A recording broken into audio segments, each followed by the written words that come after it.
Welcome to an inside look at Marvel's Avengers, presented by Intel. An in-depth look at how Crystal Dynamics and Marvel Games work together to create Marvel's Avengers. In episode 3, we'll look at what it takes to create an ambitious multiplayer and how you can play as your favorite version of the Avengers. But to start, let's ask the very question that set Crystal Dynamics on their path. What is the ultimate Avengers experience?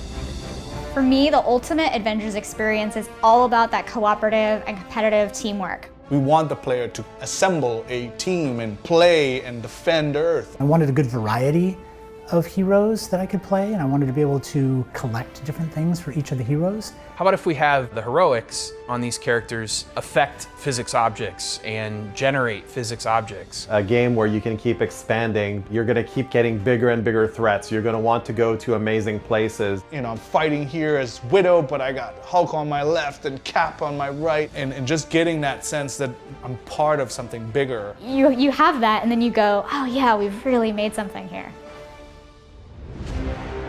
So when we're crafting the systems for the game, we're asking ourselves, how do we make sure that as many people as possible can live their fantasy of being their favorite hero? Every person we talked to had their version of their favorite Iron Man, their favorite Hulk. The outfits are a mix of influences, and they're really meant to have a variety enough so that depending on how you want to see your hero, you can show that on screen. I like Joe Fixit. I like Donald Blake. And that freedom of expression, we wanted that in the player's hands. People are recreating their favorite moments, and that's really what we wanted to create for people. Not only for us to tell those stories, but for them to create their own. We dissociated the gear from the outfits because we wanted people to be able to look the way that they want to look without necessarily altering the way that their character functions. I like to play Thor with a lot of armor. That doesn't necessarily mean my Thor is super resistant. We really kept a lot of Marvel DNA throughout absolutely everything that we did. We didn't just have Stark Tech, and we didn't just have S.H.I.E.L.D., we also have this other faction, the Inhuman Resistance. The gear has this really strong identity when you read all the details about it, and if you know your stuff, you know it makes sense. It all does things that you expect. So for example, in a cold, snowy region, you might want to defend against cryo weapons that can freeze you. Some of the gear will emit PIM particles that will shrink enemies. The powers that you can get from your gear and the stats that you can get from your gear are actually separated, so now you actually get to have access to more powers.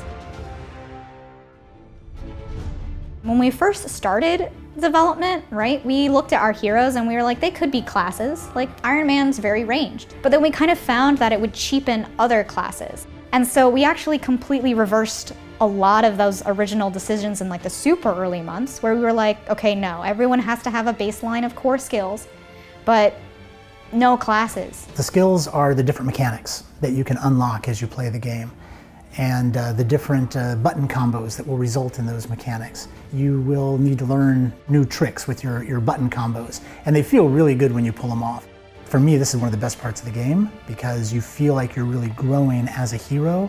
At Intel, we choose to collaborate with a handful or less of games per year to deliver an enhanced experience on PC. Because the PC CPUs have a lot of additional power that can be leveraged. And so early on, I identified that the physics system had a lot of room to grow. We could do a lot of additional objects in the scene, all that kind of stuff. And so as you play the game, you're able to unlock skills and build your heroics into more powerful heroics. And you see that affect the environment differently as you progress. So early on in the game, your heroics won't interact with the debris and the destruction on the ground as much as they will after you've leveled the character up. All of these features help you feel like a superhero. And so if I played Thor, I play a huge intrinsic Thor and I have all of my heroics and I have lightning everywhere. But then someone else might just use Mjolnir for everything. And so we give you all of the power, you choose what you want to do with that power. In their descriptions and in what they're called, you can see the Marvel references. And that was really important to us. We spent a lot of time speaking with Marvel to make sure that the DNA would be there, that the identity is very strong. We really did create each hero individually.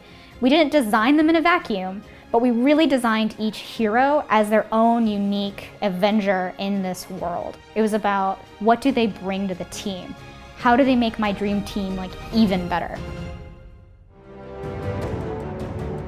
I think that it's always a misconception when you're creating such a huge title that one or the other comes in last, where you have this awesome story campaign and then you're just throwing multiplayer on it. And that was absolutely not the case during the entire development. We had to deliver an experience that was story-driven, but at the same time accommodate me playing with a group of my friends or my AI companions so that I feel like a hero amongst heroes. And so even if your friends weren't available to play with you, we wanted you to have the experience of having teammates on your adventure. So then we added in the companions, and the AI is actually quite convincing at times. There have been times during development where I was playing with somebody and he dropped out of the game and I didn't even realize it. I just played with a companion all the way to the end of the mission. And then there was the moment when, 4 human players could all be playing together and be having a great time together. For me, it's all about teaming up with your friends or with other Avengers that you just might not know. And then suddenly you recognize that you can chain moves together. Things just start to fall in place, and your friends will have a play style, you'll have a play style, and that just comes across, and it's fun and it's organic. You can just fight alongside somebody else and juggle an enemy back and forth. One character might throw it up into the air while another Avenger comes along and knocks it back to the ground. When you're smashing the ground, Kamala's palm comes across the screen and smashes another robot up against the wall. There's so much going on. It's so immersive, you just lose yourself in the gameplay. I'm very proud to have been a part of this. Everyone at Intel is. I saw it from very early on. There was missing textures and things were white boxed, and I'm blown away by where it is now from where I saw it 2 years ago, and the sheer amount of work and love that all those people put into this game. And Intel provided Crystal with everything that they needed. Computer hardware to test on. Every month or two we'd put the game through performance testing. I can't say enough cool things about how beautiful the game is and how fun it is to play. So we tried to have all these layers so that everyone would find something in the game that they like. This is your show.